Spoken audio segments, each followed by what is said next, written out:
Spécial droit d'auteur cette semaine. Google Images supprime le bouton Voir images et l'utilisation de la fonction intégrée sur les différents réseaux sociaux est soudainement un peu plus risquée. Mon nom est Francis Vachon, je suis photojournaliste et c'est l'actualité de la semaine.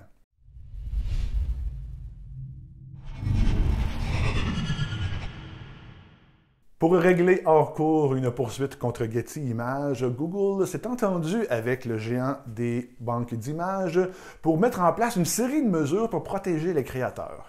Une de ces mesures est la disparition du bouton « Voir image » qui apparaissait lorsqu'on faisait une recherche par image. Ce bouton permettait de voir une image en pleine résolution hors du contexte de la page web dans laquelle elle était hébergée.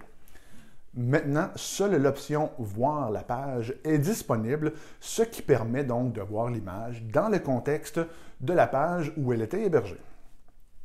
On s'entend, quelqu'un qui veut voler l'image va pouvoir le faire quand même. Cependant, ça met l'image dans son contexte et ça enlève la possibilité aux gens de dire « ben, j'avais accès au fichier source directement, donc j'avais le droit de prendre l'image ». C'est un début. L'option intégrée des réseaux sociaux devient soudainement un peu plus risquée à utiliser.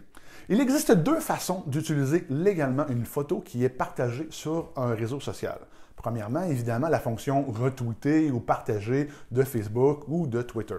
Cependant aussi, on peut utiliser la fonction intégrée de Twitter, de Facebook ou d'Instagram.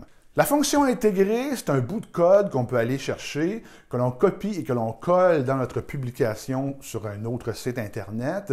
Et ça vient donc, comme le nom le dit si bien, ça vient intégrer le tweet, la publication Facebook ou la publication Instagram. Ça vient l'intégrer sur notre site Internet. Ce qui est bien et ce qui permet que ce soit légal, c'est que ça conserve tout le contexte de la publication. Ça conserve le titre, ça conserve le lien vers la publication originale, ça conserve les likes, ou les j'aime, les commentaires, etc. Cependant, une poursuite contre Breitbart, Time, Yahoo, le Boston Globe, le New England Sport Network vient de changer la donne. Le photographe Justin Goldman a capturé une photo où on voit en même temps, sur la même photo, le joueur de football américain Tom Brady et le directeur général des Celtics de Boston, Danny Ainge. Il poste la photo sur Snapchat et elle devient virale. À l'encontre du droit d'auteur de Goldman, certains ont pris la photo et l'ont repostée sur Twitter de façon illégale. Et c'est là que ça devient intéressant. Les médias ont utilisé ces différents tweets-là et ont utilisé la fonction intégrée pour prendre la photo et les poster sur leur site Internet.